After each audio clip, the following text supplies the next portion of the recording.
Shalom. Pembacaan firman kita hari ini terdapat pada Keluaran pasal 33. Musa meminta penyertaan Tuhan di gurun. Berfirmanlah Tuhan kepada Musa, "Pergilah, berjalanlah dari sini, engkau dan bangsa itu yang telah kau pimpin keluar dari tanah Mesir, ke negeri yang telah kujanjikan dengan sumpah kepada Abraham, Ishak, dan Yakub. Demikian, kepada keturunanmu lah akan kuberikan negeri itu. Aku akan mengutus seorang malaikat berjalan di depanmu, dan akan menghalau orang Kanaan, orang Amori, orang Het, orang Feris, orang Hewi, dan orang Yebus, yakni ke suatu negeri yang berlimpah-limpah susu dan madu. Sebab aku tidak akan berjalan di tengah-tengahmu, karena engkau ini bangsa yang tegar tengkuk, supaya aku jangan membinasakan engkau di jalan." Ketika bangsa itu mendengar ancaman yang mengerikan ini, berkabunglah mereka, dan seorang pun tidak ada yang memakai perhiasannya. Berfirmanlah Tuhan kepada Musa, "Katakanlah kepada orang Israel, kamu ini bangsa yang tegar tengkuk.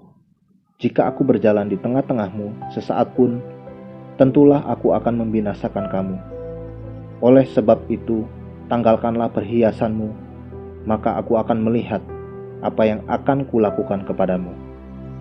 Demikianlah orang Israel tidak memakai perhiasan-perhiasan lagi sejak dari gunung Horeb. Sesudah itu Musa mengambil kemah dan membentangkannya di luar perkemahan, jauh dari perkemahan, dan menamainya kemah pertemuan. Setiap orang yang mencari Tuhan, keluarlah ia pergi ke kemah pertemuan yang di luar perkemahan. Apabila Musa keluar pergi ke kemah itu, bangunlah seluruh bangsa itu, dan berdirilah mereka, masing-masing di pintu kemahnya, dan mereka mengikuti Musa dengan matanya, sampai ia masuk ke dalam kemah. Apabila Musa masuk ke dalam kemah itu, turunlah tiang awan dan berhenti di pintu kemah, dan berbicaralah Tuhan dengan Musa di sana. Setelah seluruh bangsa itu melihat bahwa tiang awan berhenti di pintu kemah, maka mereka bangun dan sujud menyembah, masing-masing di pintu kemahnya. Dan Tuhan berbicara kepada Musa dengan berhadapan muka seperti seorang berbicara kepada temannya. Kemudian kembalilah ia ke perkemahan, tetapi abdinya Yosua bin Nun, seorang yang masih muda, tidaklah meninggalkan kemah itu.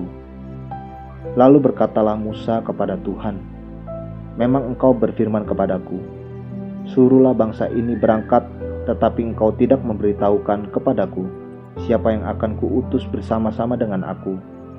Namun demikian engkau berfirman, aku mengenal namamu, dan juga engkau mendapat kasih karunia di hadapanku. Maka sekarang, jika aku kiranya mendapat kasih karunia di hadapanmu, beritahukanlah kiranya jalanmu kepadaku, sehingga aku mengenal engkau, supaya aku tetap mendapat kasih karunia di hadapanmu. Ingatlah bahwa bangsa ini umatmu." Lalu ia berfirman, "Aku sendiri hendak membimbing engkau dan memberikan ketentraman kepadamu." Berkatalah Musa kepadanya, "Jika engkau sendiri tidak membimbing kami, janganlah suruh kami berangkat dari sini. Dari manakah gerangan akan diketahui bahwa aku telah mendapat kasih karunia di hadapanmu, yakni aku dengan umatmu ini? Bukankah karena engkau berjalan bersama-sama dengan kami, sehingga kami, aku dengan umatmu ini, dibedakan dari segala bangsa yang ada di muka bumi ini?" Berfirmanlah Tuhan kepada Musa, "Juga hal yang telah kau katakan ini akan kulakukan, karena engkau telah mendapat kasih karunia di hadapanku, dan aku mengenal engkau." Tetapi jawabnya, "Perlihatkanlah kiranya kemuliaanmu kepadaku." Tetapi firman-Nya, "Aku akan melewatkan segenap kegemilanganku dari depanmu, dan menyerukan nama Tuhan di depanmu. Aku akan memberi kasih karunia kepada siapa yang kuberi kasih karunia, dan mengasihani siapa yang kukasihani." Lagi firman-Nya, "Engkau tidak tahan memandang wajahku, sebab tidak ada orang yang memandang aku dapat hidup." Berfirmanlah Tuhan, "Ada suatu tempat dekatku, di mana engkau dapat berdiri di atas gunung batu. Apabila kemuliaanku lewat, maka aku akan menempatkan engkau dalam lekuk gunung itu, dan aku akan menudungi engkau dengan tanganku sampai aku berjalan lewat. Kemudian aku akan menarik tanganku, dan engkau akan melihat belakangku, tetapi wajahku tidak akan kelihatan. Amin. Terus baca firman-Nya, renungkan dan lakukan dalam kehidupan kita. Tuhan Yesus memberkati.